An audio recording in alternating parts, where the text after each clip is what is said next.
Mesdames et messieurs, bonjour et bienvenue à votre émission Mon Histoire.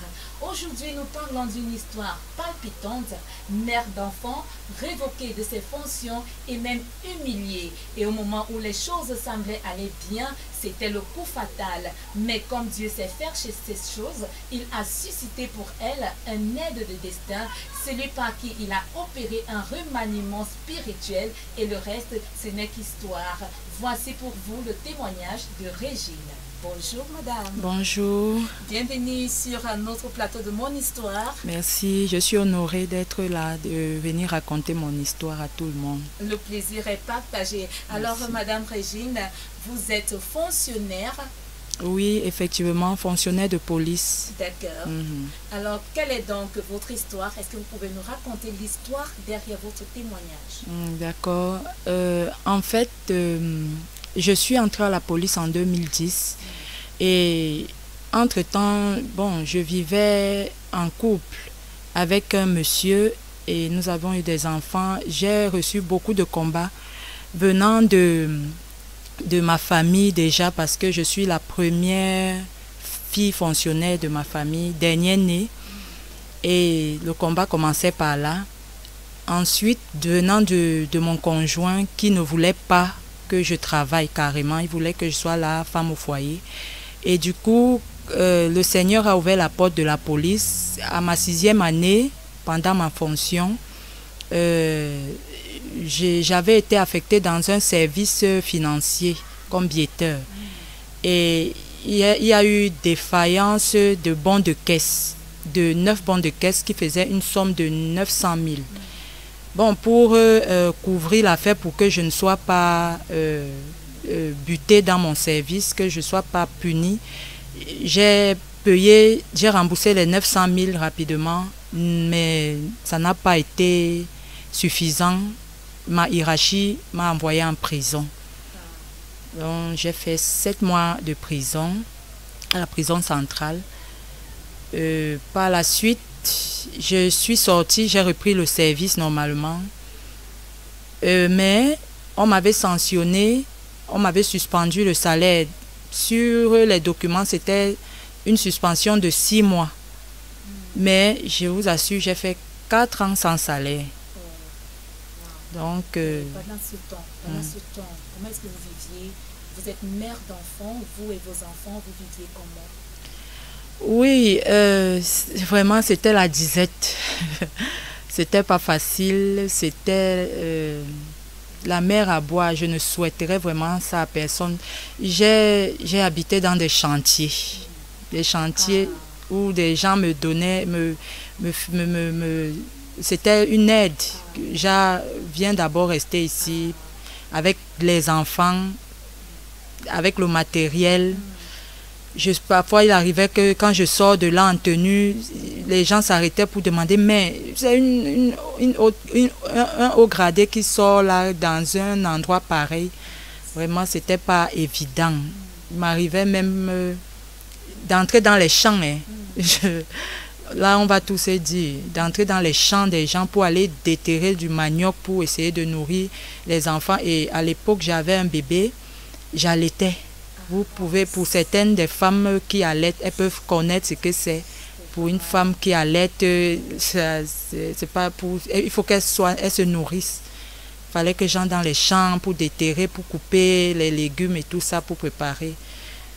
Donc, c'était pas évident. Mon fils était en âge d'être scolarisé. Il ne fréquentait pas. Il ne fréquentait plus. Il a passé 3 ans par là sans fréquenter. C'était vraiment une période difficile. Oui, très difficile.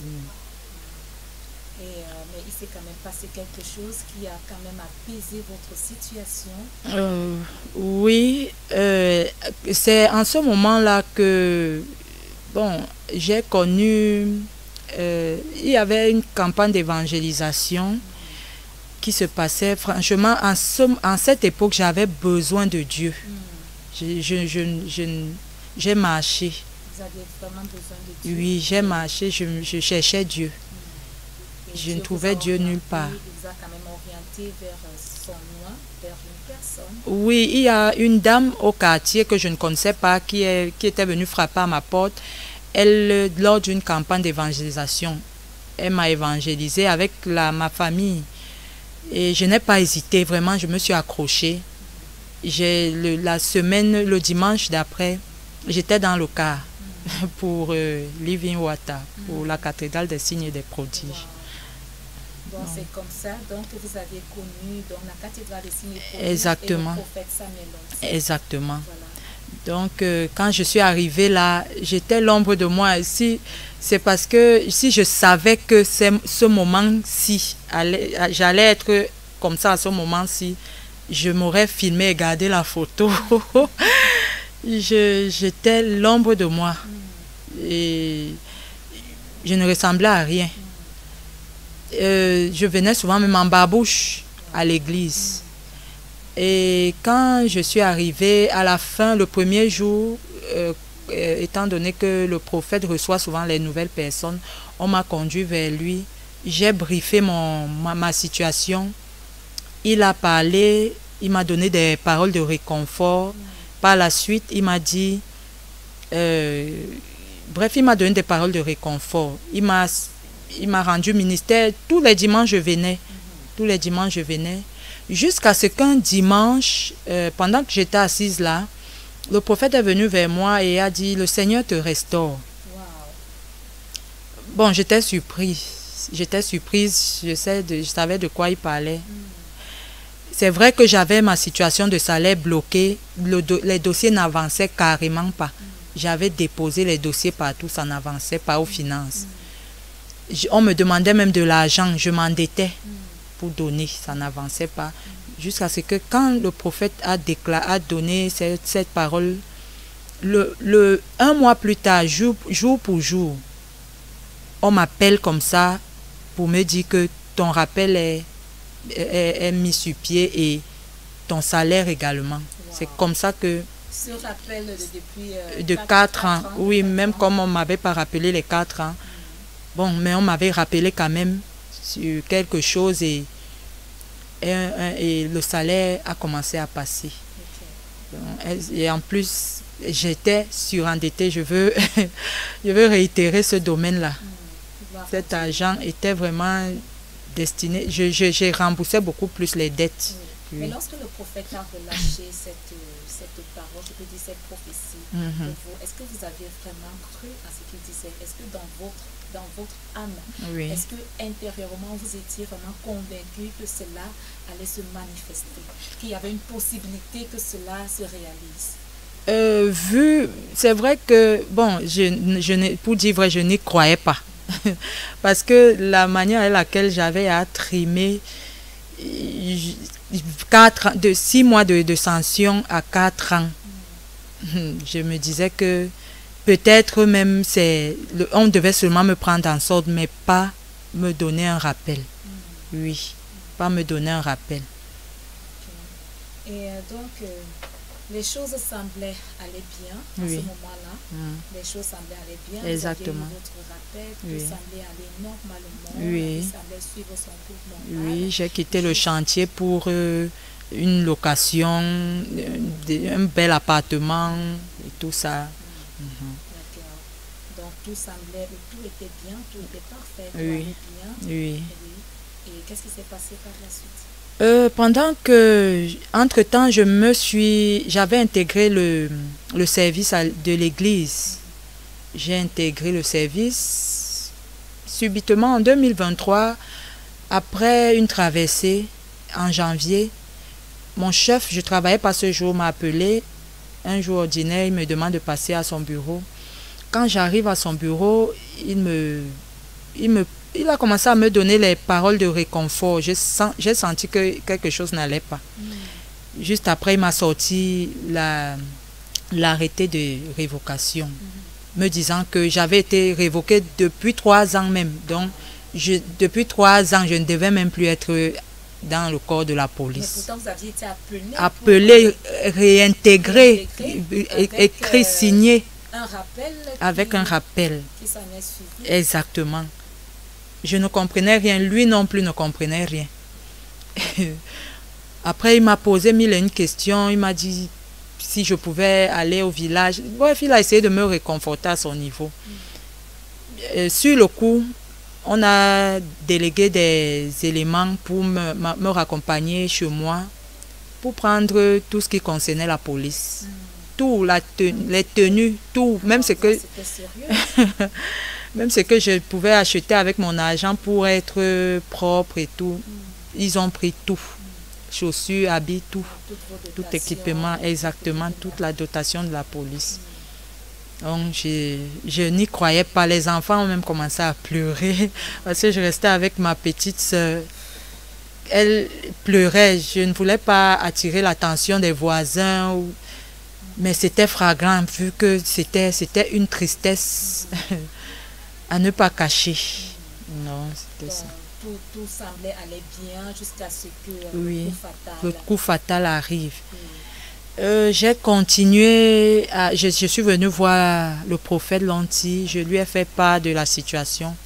Lui-même n'avait pas les mots, il était dépassé. Il a essayé de me réconforter. Entre-temps, j'ai continué mon service à Living Water.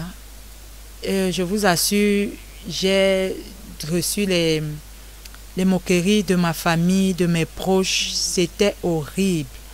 Je ne pouvais plus payer la maison. Je errais. Je errais avec les enfants.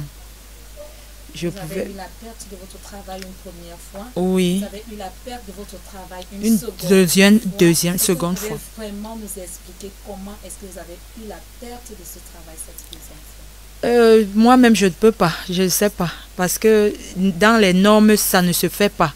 Puisque j'avais déjà été sanctionnée une première fois et réintégrée par une décision de ma hiérarchie. Mais cette seconde fois-là, elle n'avait pas lieu d'être. Je ne sais pas. Dieu seul sait pourquoi. Je ne sais vraiment pas pourquoi. Et dans cette situation, est-ce que vous avez cherché des solutions sur le plan professionnel? Oui. J'ai cherché des solutions parce que juste après, je me suis découragée complètement. J'ai même quitté... à un moment, j'ai abandonné le service de Dieu. Ça, je ne peux pas mentir, j'ai abandonné. De moi-même, je suis partie avec les conseils des gens. Je suis partie voulant rencontrer. J'ai d'abord fait une requête qui n'était carrément pas arrivée jusqu'à son destinataire. J'ai donc usé de mon ex-fonction de policier pour aller demander une audience à son Excellence, M. Barangele, qui m'a reçu, qui était surpris même du fait que, mais comment ça, lui-même a signé la réintégration après la prison, mais comment ça se fait que je sois révoquée? Et bref, il était surpris. Il m'a demandé de lui laisser les documents et de revenir quand on allait me faire appel. On m'a fait appel 2 semaines après au service juridique. Je suis arrivée. Le service juridique même était dépassé de qui avait dressé ça. Le monsieur en question, le divisionnaire en question, le commissaire, pardon, m'a demandé, mais qui a fait ça? Il a même passé des coups de fil devant moi pour dire mais, à ceux qui sont en charge de la discipline que mais, je suis avec tel. Comment, qui a dressé ça? Qui a fait ça? Le monsieur disait que non, elle est révoquée depuis, nous-mêmes on n'était pas au courant. Bref, il mangeait la bouche. Le monsieur dit, mais comment ça? Là, voici devant moi. Et elle a travaillé pendant 3 ans. Bref, c'est comme ça que il m'a demandé de rentrer, qu'il allait remonter l'affaire, voir comment on allait me reprendre au service.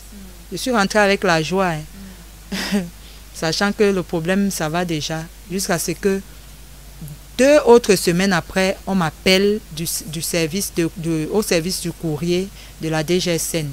Je quittais la maison avec toute la joie. J'arrive au service, on me tend la lettre. Déjà, avant que le monsieur ne me tende la lettre, il me dit mes félicitations. Je vous assure, je ne sais pas si c'était une confusion ou quoi. Après, il me dit mes félicitations. J'étais... Après, pendant qu'il fouille la lettre, il dit, ah, c'est vous, Madame Singo? Je dis oui. Il dit, ah, désolé, je vous ai confondu à une autre, à Madame telle. Il dit, non, c'était pas vous, désolé.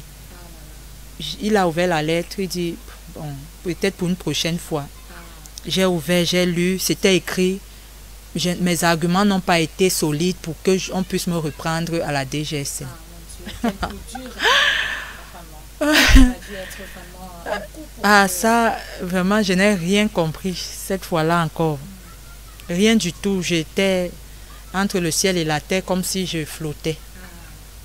Donc, je suis allée m'asseoir. J'ai dit, c'est fini. Je ne fais plus rien. C'est fini, je ne réagis plus. Ça va, c'est bon. Et donc, à ce moment-là, durant cette période, quelle était donc votre relation avec votre Dieu? Est-ce que vous avez décidé donc de reprendre votre vie spirituelle ou alors vous avez décidé de rester et de pleurer, de vous lamenter, de vous abandonner à vous-même? Sans mentir, c'est ce que j'ai fait. Je me lamentais. Je pleurais. Un moment, je l'ai fait. J'ai pleuré, je me suis lamentée. Jusqu'à ce que j'ai commencé à faire des rêves. Je voyais le prophète Samuel et sa femme dans mes rêves me demandant de rentrer à la cathédrale. Je ne comprenais toujours pas. Ma soeur avec qui j'habitais est venue parce que je suis allée en famille. Je ne pouvais plus payer le loyer. Je suis allée dans la famille. Ma petite soeur avec qui je restais, elle était ailleurs. Elle est venue, elle est continuée à venir à la cathédrale des signes et prodiges. Elle me dit, il faut rentrer à l'église. Le Seigneur m'a parlé, il me dit qu'il va faire un signe pour toi.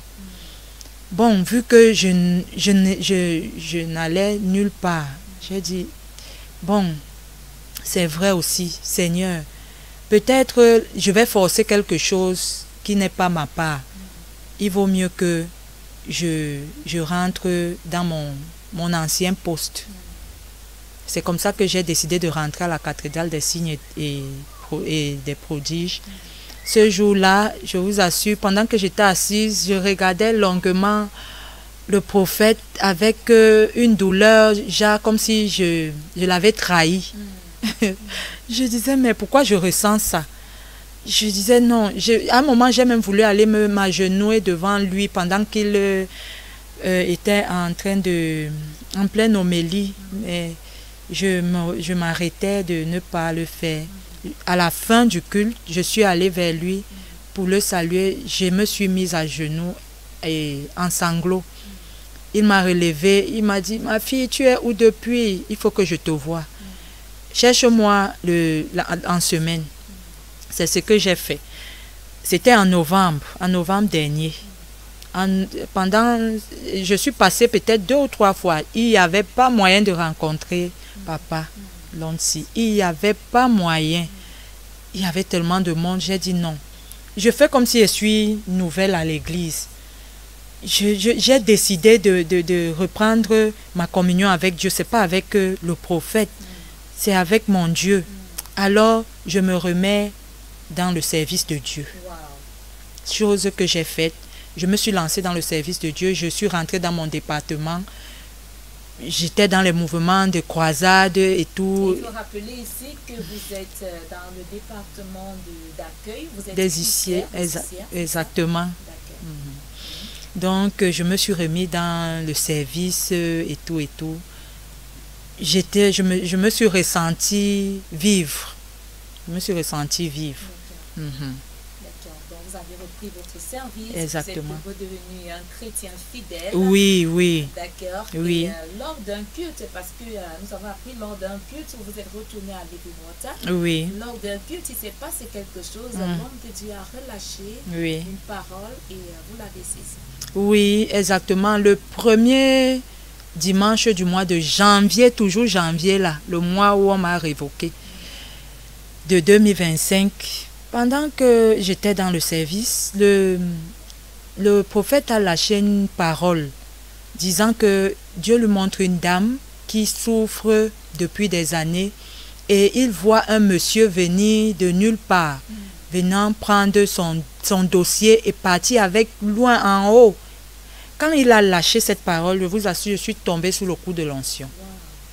quand je suis tombée sur le coup de l'onction, je ne me souviens plus du reste. Je sentais seulement que ça picotait de partout, dans tout mon corps, là. Ça piquait. Jusqu'à ce que, à la fin, je me suis relevée. Le culte est fini. Quand le culte est fini, j'ai pris mon sac, j'ai ouvert mon téléphone. Quand j'ouvre mon téléphone, je vois le message, parce que je veux dire ici que la personne, l'aide des destinées, je ne le connais pas personnellement. Je ne le connais presque pas. Je peux dire que c'est maintenant que je le connais, parce que c'est par rapport à ce qu'il fait. Il est arrivé à la maison, chez ma grande sœur, pour venir souhaiter les meilleurs vœux de fin d'année à ma grande sœur. Donc c'était l'ami au beau-frère de ma grande sœur. C'est le beau-frère de ma grande sœur qui me demande, mais c'est comment, qu'est-ce que tu deviens, parce qu'ils m'ont trouvé couché là au salon.